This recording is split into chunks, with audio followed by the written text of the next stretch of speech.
Welcome students. Today we are going to start applied inorganic chemistry. The topics that we will cover in this video are refractory materials and rocket propellants.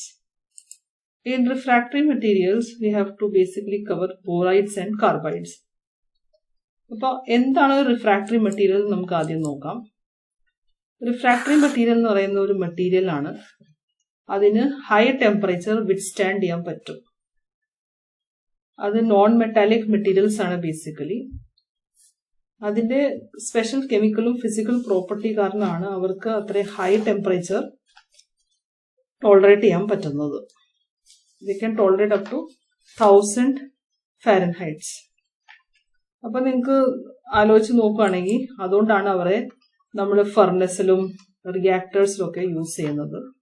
പിന്നെ നിങ്ങൾ ലാബിൽ ഗ്രാവിമെട്രി use ചെയ്യുന്ന ക്രൂസിബിൾസ്, പിന്നെ rocket launch structures, ഇതിനൊക്കെ high temperature tolerate ചെയ്യുന്ന materials വേണം. അതിലൊക്കെ ഇതാണ് ഉപയോഗിക്കുന്നത്. നമ്മുടെ അയണും സ്റ്റീൽ ഇൻഡസ്ട്രിയിലും ആണ് 70% മെറ്റീരിയൽസ് റിഫ്രാക്ടറി മെറ്റീരിയൽസ് ആണ് യൂസ് ചെയ്യുന്നത്. നമുക്ക് എക്സാമ്പിൾസ് നോക്കാം. ഫസ്റ്റ് എക്സാമ്പിൾ ബോറൈഡ്സ് ആണ്. For example main group metals, lanthanides, actinides, ഇവിടെയാണ് ബോറൈഡ്സ് നമ്മൾ യൂസ് ചെയ്യുക. അതിൽ മെറ്റൽ ടു ബോറോൺ റേഷ്യോ 1:66 വരെ പോവാം. ലാന്തനം ബോറൈഡ് എന്ന് പറയുന്നത് ഒരു ഇനേർട്ട് റിഫ്രാക്ടറി മെറ്റീരിയൽ ആണ്.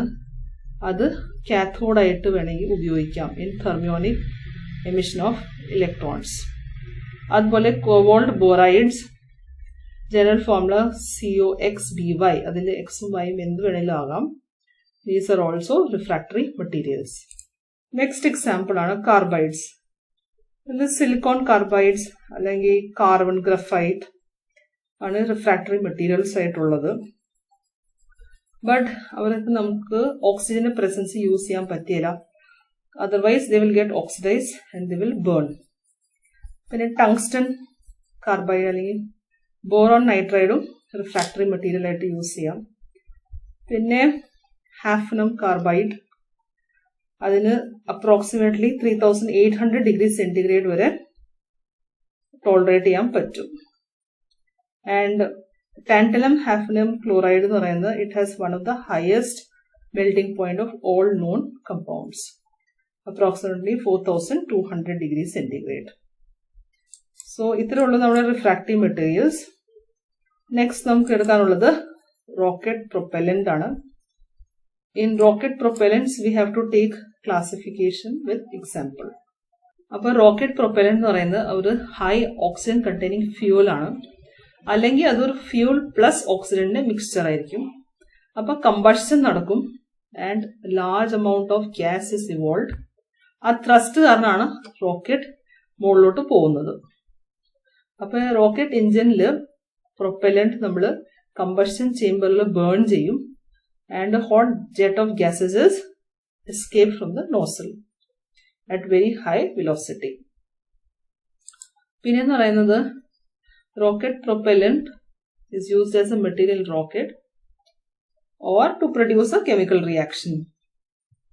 അപ്പൊ അതിന് ഇജക്ട് ചെയ്യുന്ന മാസ് ഭയങ്കര ഹൈ സ്പീഡിൽ റോക്കറ്റിന് ത്രസ്റ്റ് പ്രൊവൈഡ് ചെയ്യും റോക്കറ്റിന് മുകളിലോട്ട് പോകാനായിട്ട്. നെക്സ്റ്റ് നമ്മൾ നോക്കുവാണെങ്കിൽ അതിന് ഡിഫറെന്റ് ടൈപ്പ് പ്രൊപ്പല്ലൻസ് ഉണ്ട്. കെമിക്കൽ റോക്കറ്റ്സ് ഉണ്ട്. അതില് എക്സോതെർമിക് കെമിക്കൽ റിയാക്ഷൻ ആയിരിക്കും നടക്കുന്നത്. അതുകൊണ്ടായിരിക്കും ഗ്യാസസ് നോസിലിൽ കൂടെ പാസ് ചെയ്യുന്നത്. അല്ലെങ്കിൽ തെർമൽ റോക്കറ്റ്സ് കാണും. അതിൽ ഇനേർട്ട് പ്രൊപ്പല്ലൻസ് ആണ് നമ്മൾ യൂസ് ചെയ്യുന്നത് with heating mechanism at high temperature. Cold gas ത്രസ്റ്റേഴ്സും ഉണ്ട്. അതിൽ ഇനേർട്ട് ഗ്യാസസ് ആണ് യൂസ് ചെയ്യുന്നത്. പിന്നെ ഇലക്ട്രോ പ്രൊപ്പൾഷൻ ആകാം.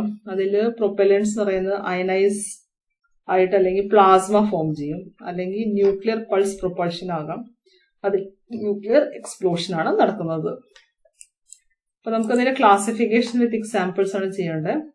2 ക്ലാസ് ആണ് ബേസിക്കലി ഉള്ളത്, കെമിക്കലും ഇനേർട്ട് പ്രൊപ്പല്ലൻസും.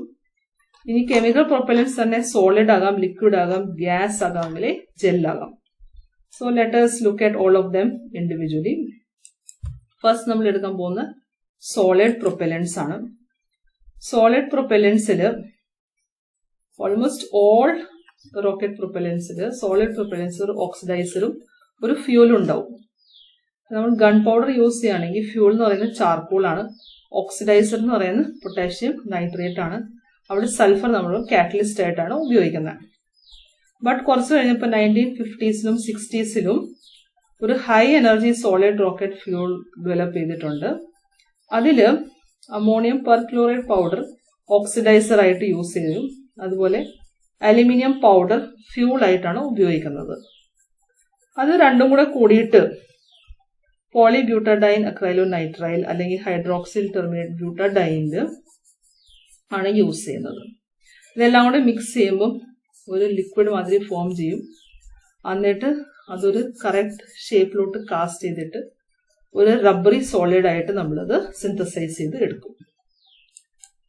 ഇനി ലിക്വിഡ് പ്രൊപ്പലന്റ് നോക്കുവാണെങ്കിൽ അതിന്റെ അഡ്വാൻറ്റേജ് എന്ന് പറയുന്നത് അതിന്റെ ഓക്സിഡൈസർ ആണ്. അത് ലിക്വിഡ് ഫോമിലായിരിക്കും. ആ ലിക്വിഡ് ഓക്സിഡൈസർ ഒന്നുകിൽ ലിക്വിഡ് ഓക്സിജൻ ആകാം, നൈട്രജൻ ടെട്രോക്സൈഡ് ആകാം, അല്ലെങ്കിൽ ഹൈഡ്രജൻ പെറോക്സൈഡ് ആകാം. ആൻഡ് അതിന് അമോണിയം പെർക്ലോറൈഡിനെക്കാളും കൂടുതൽ ഇമ്പൾസ് ഉണ്ട്. ആൻഡ് ഇത് സോളിഡ് പ്രൊപ്പലിനേക്കാളും ലെസ് എക്സ്പെൻസീവ് ആണ്. ബട്ട് അതിന് കുറച്ച് പ്രോബ്ലംസും ഉണ്ട്. കാരണം എന്ന് പറഞ്ഞാൽ അതിനെ സ്റ്റോർ ചെയ്യാൻ ബുദ്ധിമുട്ടാണ്. പിന്നെ അത് ഹൈലി റിയാക്റ്റീവ് ആണ്. കാരണം അതൊന്നെങ്കിൽ ഹൈലി ടോക്സിക് ആകാം. ഫോർ എക്സാമ്പിൾ നൈട്രിക് ആസിഡും ഒക്കെ ടോക്സിക് ആണ്.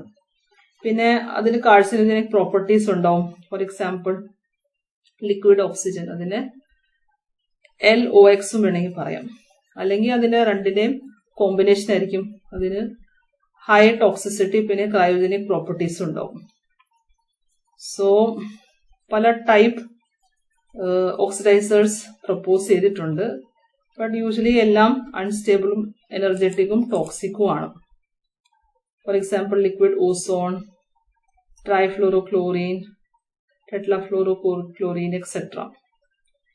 കോമൺലി നമ്മൾ യൂസ് ചെയ്യുന്ന റോക്കറ്റ് ലിക്വിഡ് പ്രൊപ്പലൻസ് പറയുന്നത് ലിക്വിഡ് ഓക്സിജൻ ആൻഡ് കെറോസിൻ, പിന്നെ liquid oxygen and liquid hydrogen, അല്ലെങ്കിൽ നൈട്രജൻ ടെട്രോക്സൈഡും ഹൈഡ്രസിൻ വേണമെങ്കിൽ യൂസ് ചെയ്യാം. ഇനി ഗ്യാസ് പ്രൊപ്പലൻസ് നോക്കുവാണെങ്കിൽ ഏതെങ്കിലും ഗ്യാസ് നമ്മൾ കംപ്രസ്ഡ് ഫോമിലാണ് യൂസ് ചെയ്യുന്നത്. യൂഷ്വലി ഗ്യാഷ്യസ് ഓക്സിജൻ ആണ് യൂസ് ചെയ്യുന്നത്. But they have low density and high weight ആയിരിക്കും. അതുകൊണ്ട് തന്നെ അത് യൂസ് ചെയ്യുന്ന അതിന് യൂസ് ഇച്ചിരി കുറവാണ്. Lastly we have gel propellants.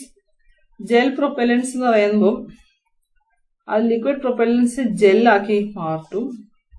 എന്നിട്ട് ആ ജെൽ ഒരു സോളിഡ് പ്രൊപ്പലന്റ് ആയിട്ട് സ്റ്റോർ ചെയ്യും. ബട്ട് നമ്മൾ യൂസ് ചെയ്യുമ്പം അതൊരു ലിക്വിഡായി മാറും. അപ്പൊ ഈ പ്രൊപ്പലന്റിന് നമ്മൾ ജെല്ലിഫൈ ചെയ്യുമ്പോൾ അതിന് ലോ വേപ്പർ പ്രഷർ ആയിരിക്കും to reduce the risk of an accident fire. And finally we have inert propellant. Inert പ്രൊപ്പലന്റിൽ അതിന്റെ എനർജി ഒരു നോൺ കെമിക്കൽ അല്ലെങ്കിൽ എക്സ്റ്റേണൽ സോഴ്സിൽ നിന്നായിരിക്കും വരുന്നത്. For example water rockets. അപ്പൊ അതില് കംപ്രസ്ഡ് ഗ്യാസ് അല്ലെങ്കിൽ എയർ ആണ് നമ്മൾ യൂസ് ചെയ്യുന്നത്. അപ്പൊ അത് നമ്മൾ യൂസ് ചെയ്യുമ്പോൾ വാട്ടറിന്റെ ഫോഴ്സ് റോക്കറ്റിൽ നിന്ന് വരുന്ന അതിന്റെ ഇമ്പൾസറിനാണ് റോക്കറ്റ് മുകളിലോട്ട് പോകുന്നത്. അതുപോലെ തെർമൽ റോക്കറ്റ്സ് അല്ലെങ്കിൽ ന്യൂക്ലിയർ തെർമൽ റോക്കറ്റ്സ് ഉണ്ട്. അതിൽ ലിക്വിഡ് ഹൈഡ്രജൻ ആണ് യൂസ് ചെയ്യുന്നത്. ചില കേസുകളിൽ വാട്ടർ സ്റ്റീമായി മാറ്റിയിട്ട് അതിന്റെ ഇമ്പൾസറിനാണ് നമ്മൾ റോക്കറ്റ് പ്രൊപ്പലന്റ് യൂസ് ചെയ്യാൻ പറ്റുന്നത്. പിന്നെ ചില ലോ പെർഫോമൻസ് റിക്വയർമെന്റ്സ് ഉണ്ട്, such as altitude control jets, inert gases such as nitrogen use ചെയ്യാം. ന്യൂക്ലിയർ തെർമൽ റോക്കറ്റ്സ് ഈ കാറ്റഗറിയിലാണ്. അപ്പോൾ അതിൽ ഒരു ന്യൂക്ലിയർ റിയാക്ഷൻ കാരണം ആണ് നമുക്ക് എനർജി കിട്ടുന്നത്. അതുപോലെ സോളർ തെർമൽ റോക്കറ്റ്സിൽ സൺലൈറ്റ് യൂസ് ചെയ്തിട്ട് പ്രൊപ്പലന്റിനെ ഹീറ്റ് ചെയ്യാം rather than a nuclear reactor. So with this we come to the end of the first part of applied inorganic chemistry. Thank you.